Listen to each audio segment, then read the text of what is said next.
అందరికీ నమస్కారం అండి. ఈరోజు సంగమేశ్వర ఆలయం దర్శించడానికి కృష్ణానది బోట్లో వెళ్తున్నాను. నాగర్ కర్నూలు నుంచి కొల్లాపూర్ వెళ్ళి, కొల్లాపూర్ నుంచి సోమశిల వెళ్ళి, సోమశిల నుంచి బోట్లో కృష్ణానది మీదుగా అవతల వైపు వెళ్తున్నాను. ఈ సంగమేశ్వర ఆలయం ఆంధ్రప్రదేశ్లోని కర్నూలు జిల్లా నందికొట్కూరు తాలూకా పరిధిలోని కొత్తపల్లి మండలం కపిలేశ్వరం గ్రామం మరియు పగిడాల మండలం ముచ్చుమర్రి గ్రామం సమీపంలో ఉంది. ఇప్పుడు నేను సోమశిల నుంచి నది ఈతల వైపు నుంచి అటు కర్నూలు వైపు బోట్లో ప్రయాణించి ఇప్పుడు అవతలకి చేరుకోబోతున్నాను. అవతలకి చేరుకున్న తర్వాత నడుస్తూ వెళ్ళాను. ఇప్పుడు మీరు చూస్తున్న ప్రాంతం సిద్ధేశ్వరం బ్రిడ్జ్ కట్టే ప్రాంతం. తెలంగాణ రాయలసీమకు మధ్యలో వారధిగా ఉండబోతున్న ఆ బ్రిడ్జ్ కట్టబోయే ప్రాంతం ఇదే. ఇది సంగమేశ్వర ఆలయానికి అతి సమీపంలో ఉంటుంది.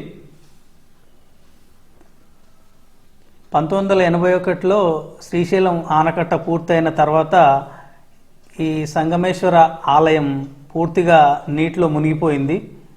ఇప్పుడు మీరు చూస్తున్న ప్రాంతం సంగమేశ్వర దేవాలయం పరిసర ప్రాంతం.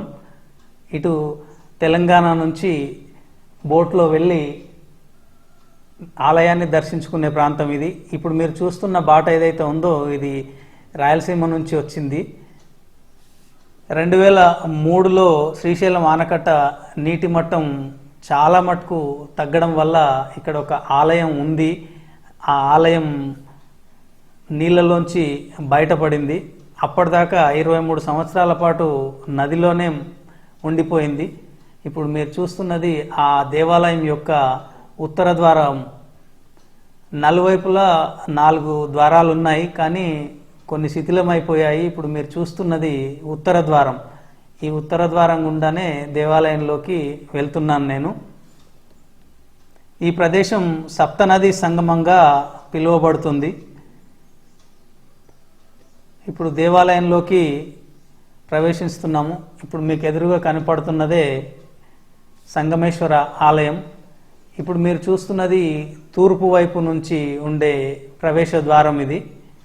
పడమర వైపు గుడి వెనుక వైపు ఒకటి ఉంటుంది. దక్షిణం వైపు పూర్తిగా శిథిలమైపోయింది. ఇది సప్తనది సంగమంగా పిలుస్తారు ఈ ప్రాంతాన్ని. ఒకసారి మీరు ఆ నదిలో ఉండే ప్రకృతి రమణీయ దృశ్యాన్ని ఒకసారి మీకు చూడండి. అదేవిధంగా దేవాలయం యొక్క పరిసరాలను ఒకసారి మీకు సిలౌట్ రూపంలో చూపించే ప్రయత్నం చేస్తున్నాను. ఇప్పుడు ఇది సప్తనది సంగమంగా పిలుస్తున్నారు. ఆ నదులు ఏవంటే కృష్ణ, వేణి, తుంగ, భద్ర, మలాపహరణి, భీమరతి, భవనాశిని. ఇవన్నీ 7 నదుల సంగమం. ఇప్పుడు మీరు చూస్తున్న సంగమేశ్వర ఆలయం ముందు ఉన్న దేవతామూర్తులను మీకు చూపిస్తున్నాను. ఇప్పుడు శ్రీకృష్ణుడి యొక్క శిలారూపం ఇది. నదిలో చాలా ఏళ్ళు నీళ్ళలో మునిగిపోయి ఉంటాయి కాబట్టి కొంచెం ఆకారం మార్పుగా కనపడుతుంది. అక్కడ పక్కలోనే కుడివైపు నవగ్రహాలను కూడా ఏర్పాటు చేయడం జరిగింది. ఆ నవగ్రహాలను కూడా దర్శించుకోవాలి. ఇప్పుడు మనం అనుకున్న 7 నదుల్లో భవనాశిని అనే ఆ ఒక్క నది మాత్రమే పురుష నదిగా తూర్పు నుంచి పడమరకు ప్రవహించే నదిగా చెప్తారు. ఇప్పుడు మనం దేవాలయంలోకి అడుగు పెట్టబోతున్నాం. మనకు దేవాలయం అడుగులో లోపలికి వెళ్ళగానే మనకు కనిపించే దృశ్యం ఇలా ఉంటుంది. ఇక్కడ దేవతామూర్తుల విగ్రహాలను ఏర్పాటు చేశారు. ఇక్కడ మహాదేవుడి యొక్క విగ్రహాన్ని మనం చూడొచ్చు.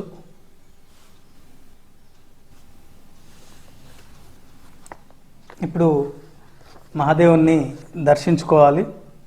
ఆ విధంగా పక్కన ఉన్న దేవతామూర్తులను కూడా మనం దర్శించుకోవచ్చు.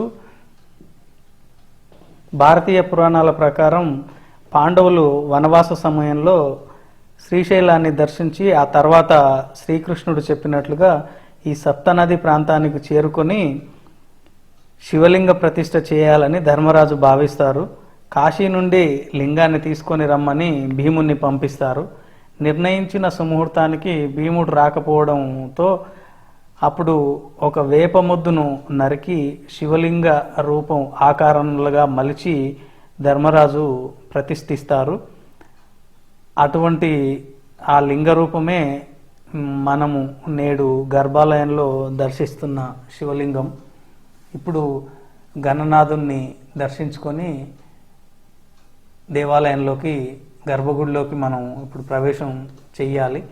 ఓం నమ శివాయ, ఓం నమ శివాయ అంటూ భక్తులు దర్శనానికి లోపలికి, శివయ్య దర్శనానికి లోపలికి వెళ్తున్నారు.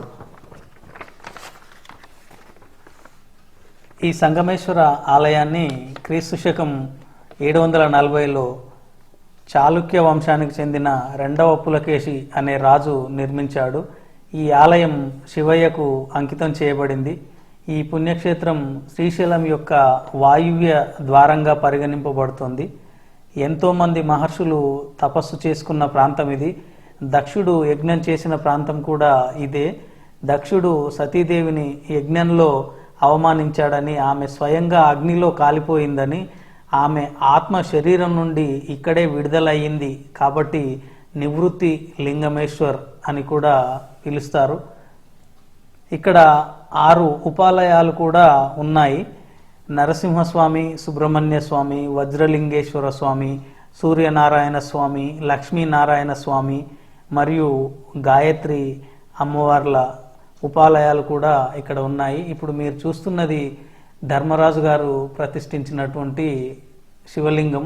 వేప చెట్టును నరికి శివలింగ ఆకారంగా మలిచి ప్రతిష్ఠించినటువంటి ఆ శివయ్యను ఇప్పుడు మనం దర్శించుకున్నాం. పక్కనే గణపతి మరియు ఇతర దేవాలయాల్లో ఉన్న దేవతామూర్తులను, గర్భాలయంలో ఉన్న మూర్తులన్నింటినీ తీసుకొచ్చి ఇక్కడ గర్భాలయంలో ఉంచడం జరిగింది.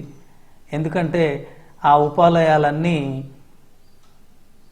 ప్రకృతి వశాత్తు అన్నీ నిర్వీర్యం కాబడ్డాయి. అటువంటి గర్భగుడిలో ఉన్నటువంటి విగ్రహాలను ఇక్కడ ఉంచడం జరిగింది. మరొక్కసారి ధర్మరాజు గారు ప్రతిష్ఠించినటువంటి శివలింగాన్ని మనం కళ్ళారా దర్శించుకోవచ్చు. ఒక్కసారి మనసులో ఓం నమ శివాయ, ఓం నమ శివాయ, ఓం నమ శివాయ అనుకుంటూనే మనము స్వామివారిని 2 చేతులు జోడించి దర్శనం చేసుకున్నాం. ఈ ఆలయం 10,000 అడుగుల విస్తీర్ణంలో ఉండేది. ఒకప్పుడు శ్రీశైలం డ్యాం నీటి మట్టం 790 అడుగుల నుంచి 800 అడుగులకు తగ్గితే ఈ ఆలయాన్ని మనం పూర్తిగా చూడవచ్చు. 830 అడుగుల కంటే గర్భాలయం కనపడుతుంది. అంటే 800 అడుగులు, 830 అడుగులు ఉంటే గర్భాలయంలోకి నీరు వస్తుంది. 840 నుంచి 860 అడుగుల వరకు కనుక నీళ్లు చేరుకుంటే ఇక్కడ శిఖరం కూడా పూర్తిగా మునిగిపోతుంది. ఇందాక మనం అనుకున్నట్టుగా సప్తనదులు మరియు అక్కడున్న తీర్థాల గురించిన సమాచారం అక్కడ ఫ్లెక్సీ ఏర్పాటు చేయబడింది. అది మీకు చూపిస్తున్నాను. అంతేగాక పక్కన సుబ్రహ్మణ్యేశ్వర స్వామి ఆలయం కూడా ఉంది. ఆ ఆలయాన్ని కూడా మనం దర్శించుకోవచ్చు. ఆ పక్కనే నరసింహస్వామి ఆలయం ఉంటుంది. నరసింహస్వామి ఆలయాన్ని కూడా మనం దర్శించుకున్న తర్వాత కాస్త ముందుకు కదలాల్సి ఉంటుంది. ఆ విధంగా ముందుకెళ్తే ఇక్కడ ఋషులచే ప్రతిష్ఠింపబడిన శివలింగం మరొకటి కనపడుతుంది. అంతేగాక వెనుక వైపు సీతారామచంద్రుల విగ్రహాలను కూడా అక్కడ ఏర్పాటు చేసి నిత్యం భక్తి శ్రద్ధలతో పూజలు జరుగుతున్నాయి. ఈ దేవాలయం నీట మునిగినప్పుడు పూజలు ఉండవు, కానీ దేవాలయం ఎప్పుడైతే నీటి నుంచి బయటపడుతుందో అప్పుడు పూజాధికాలు అనేది నిరంతరం 4 నెలల పాటు కొనసాగుతూ ఉంటాయి. ఇప్పుడు మీరు చూస్తున్నది ఆ దేవాలయం యొక్క పడమర ద్వారం ఇది. ఆ పడమర ద్వారం గుండా వెనుక వైపు వెళ్తే కృష్ణానది మనకు దర్శనమిస్తుంది. ఇక్కడ మరొక ప్రకృతి రమణీయ దృశ్యం నాకు కంటపడింది, అది మీకు కూడా చూపిస్తున్నాను. ఇటు పడమర వైపు నుంచి చూస్తే ఆ చుట్టూ పరిసరాలు ఏ విధంగా కనపడుతున్నాయో ఒకసారి మీరు కూడా చూడొచ్చు. చుట్టూ గుట్టలమయంగా ఉంటుంది. మధ్యలో సప్తనదీ సంగమం దగ్గర మాత్రమే ఈ సంగమేశ్వర ఆలయం నిర్మించడం జరిగింది. ఇక్కడ కనపడుతున్న స్నాన ఘాట్లో స్నానం చేస్తే ఎంతో పుణ్యము, విశేష పుణ్యఫలం దొరుకుతుందని భక్తుల నమ్మకం. ఇక్కడ భక్తులు ఏర్పాటు మొక్కులు రాళ్ళు ఒకదానిపైన ఒకటి పెట్టి మొక్కుకున్నారు. అంతేకాకుండా ఇక్కడ గుడిలో, ప్రాచీన గుడిలో ఏర్పాటు చేసిన కొన్ని శిథిలాలు ఈ విధంగా పక్కకు పెట్టి ఉంచడం జరిగింది. అంతేకాకుండా తర్వాత ఇక్కడ రాగితో తయారు చేసిన కొన్ని ఉంగరాలు కూడా ఇక్కడ అమ్ముతున్నారు. సప్తనదీ సంగమం కాబట్టి గంగాదేవికి దీపం వెలిగించడం కోసం ఇక్కడ మనకు దీపాలు కూడా అమ్ముతారు, ఒత్తులతో చేసినవి.